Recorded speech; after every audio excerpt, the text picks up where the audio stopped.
Nagbabag at nag-aalab ng mga kaganapan sa kasulok-sulukan ng Kalakang Maynila sa loob ng ating bansa at saan mang dako ng mundo. Naglalagablog! Katatampukan ng mga pambihirang kaganapan na bumabandera sa mga police blotters, mga kulay dugong pangyayari na nakakagimbang at mga nakakatawang pansin eksena na tiyak na pag-uusapan. Naglalagablog! At narito na ang naglalagablab na mga balita sa DZXL 558! Naglalagablab na mga balita! Diretso sa naglalagablab na balita, ako po si Buddy Oberas. At ako naman si Wang de la Peña. Sap it up! Yan na. Bus na ang pasensya. The Million People March sa Luneta. Bus na ang pasensya. Maabot na sa 2,000 pulis ay pinakalat po ng Mali Police District dyan sa Luneta Park. Matyak lamang seguridad dito sa protestang ito kontra pork barrel. O dyan sinabi ni Director Chief Superintendent Isagani Hinabe Jr. na bantay sarado rin nila ang Quirino Grandstand at ang Don Chino Rosas Bridge dating Mindiola malapit sa Malacanang. Patuloy po ang kanilang pagpapatrolya habang nagtayo rin sila ng mga checkpoint sa parke para inspeksyonin yung mga pumapasok na sakyan. Dahil din po ng protestan tuloy ang maibasura na ang pork barrel tapos isiwalat ang mga pangungurakot na ilang mambabatas at ng negosyante si Janet Lim na polis na siyang tumanggap umano ng bilyong piso.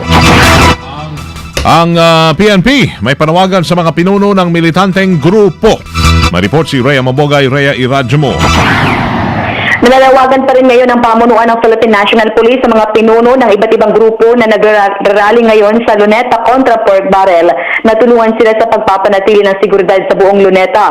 Ayon kay Chief Superintendent Christopher Laksa, Deputy Regional Director na for Operations ng PNP NCRPO, umaasa siyang tutuparin ng mga group organizers ang kanilang naging pangako na gagawin nilang maayos ang pagtitipon at tutulong sila para sinupin ang kanilang mga miyembro. Nababahala kasi ang pulisya na baka masingitan ng mga masasamang loob ang naturang pagtitipon na ang layunin lamang ay ang tuluyang pagbuwag sa pork barrel. Samantala sa huling report naman ni PNP PIO Chief Senior Superintendent Ruben Tidor Sindaca, kabuwang 58,000 katao pa lamang ang nagsasagawa ngayon ng rally sa Luneta Grandstand sa target na 1 milyong mga rallyista, habang nasa 60 katao naman mula sa mga non-government organization at mga estudyante ang nagsasagawa ng rally ngayon sa Dagupan, Pangasinan.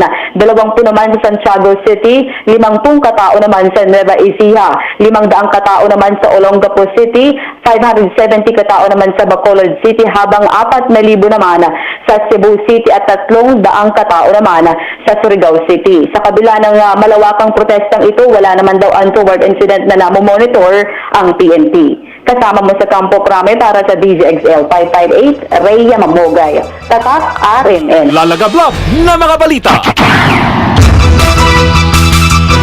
Sa iba pang balita, mga kasama, dismayado po isang dating OFW sa hiningi matapos na hindi makauwi sa ng probinsya sa Cagayan. Sa interview ng DZXL, sinabi ni Bonnie B. Abarando na una na siyang pinayagan ng management ng To-Go Shipping Line sa Cagayan na madala nito sa Maynila ang kanya pong 14 na mga bagahe naglalaman ng kanyang mga gamit. Pero ayon sa kanya, nagtataka siya kung bakit sinisingil siya ng 500 piso kada kilo ng kanyang bagahe. Ang git pa ng OFW na bastusan daw siya sa naging trato sa kanya ng empleyado ng To-Go. Pinilit ko po sana talagang makasakay patungo dun sa amin.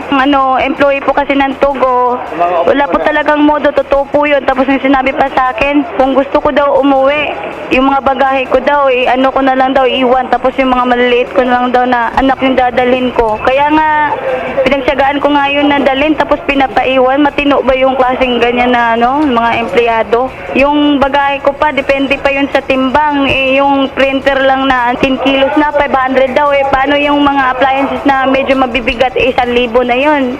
Magkano pala yung babayaran ko? 10,000. Pangungutong yan Yun yung klarong termino talaga na para sa kanila.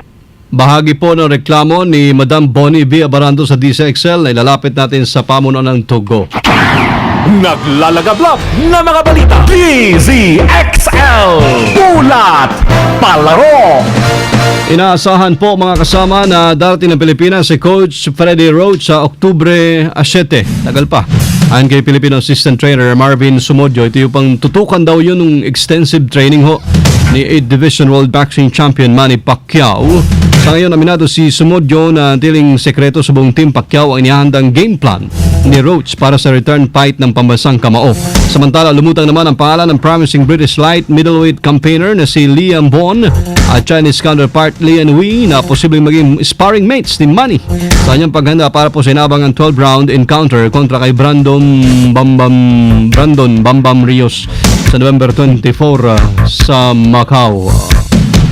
Naglalagablab na mga balita.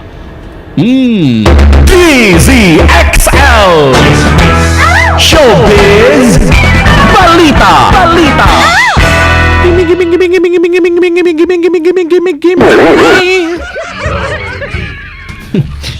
Sayang, radyo lang to, hindi nyo nakita.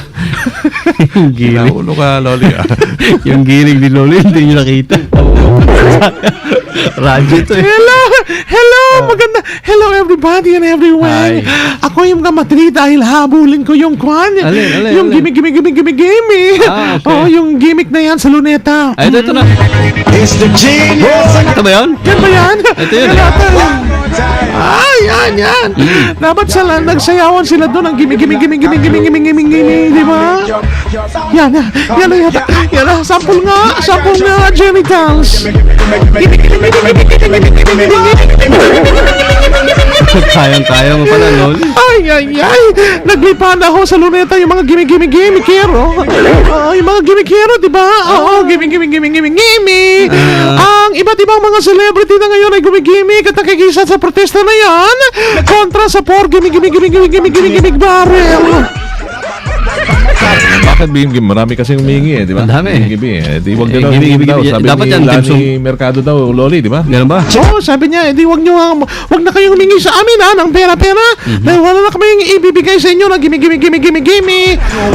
Namataan doon yung mga asawang si Robin Padilla at saka si Mariel, ang komedyanteng si Arnel Ignacio at si Wanna Change na kung todo rampa sa kanyang, hindi ko nakita to, agaw pansin na baboy costume.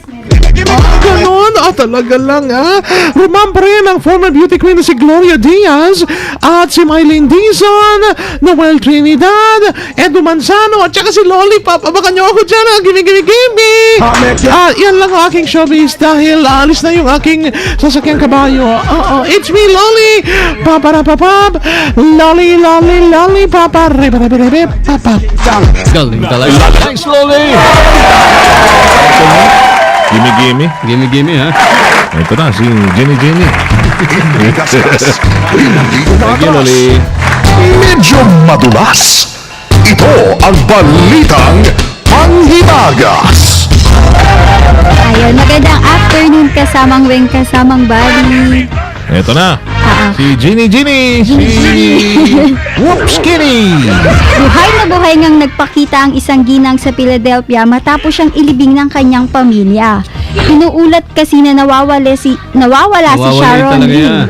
Yes. Nawawalay. Si Sharon Jackson, 50 years old sa kanyang bahay sa West Philadelphia noong nakaraang July 18. Isang buwan matapos ang pagkawala niya, isang labi ang nakita ng mga otoridad na tugma sa description ni Jackson. Kinilala naman ito ng pamilya ni Jackson kaya pinirmahan ng isang medical examiner ang kanyang death certificate. Matapos ang 13 araw, laking gulat ng anak ni Jackson nang makita siya sa isang mental facility.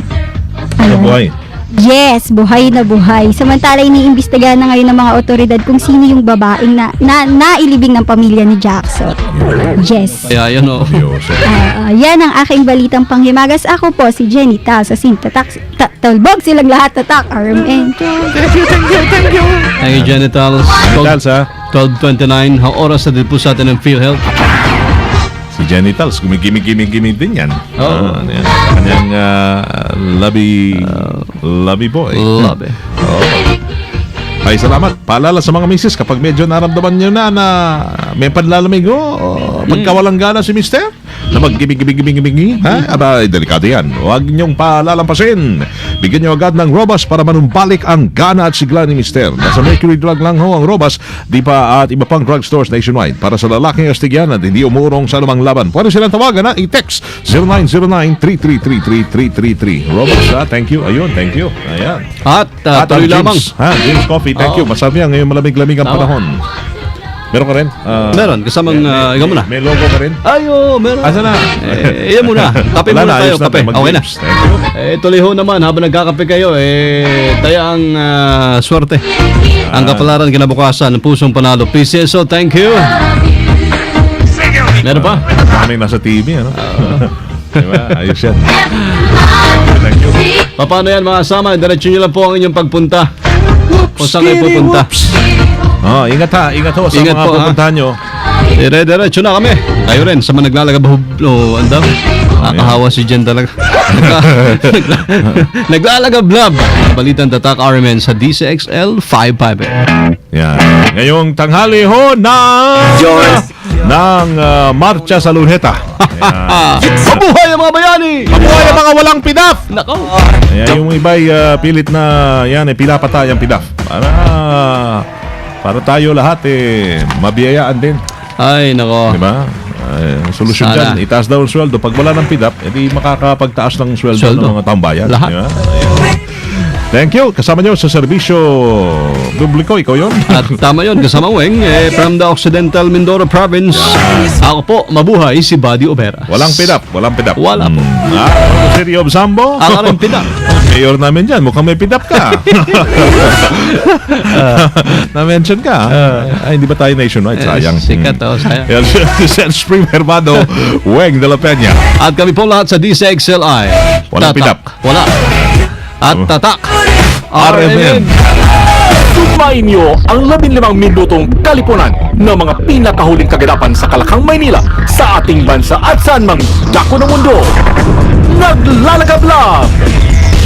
Dito lamang sa Unang Pihit, DZXL 558, ang bagong kasama mo!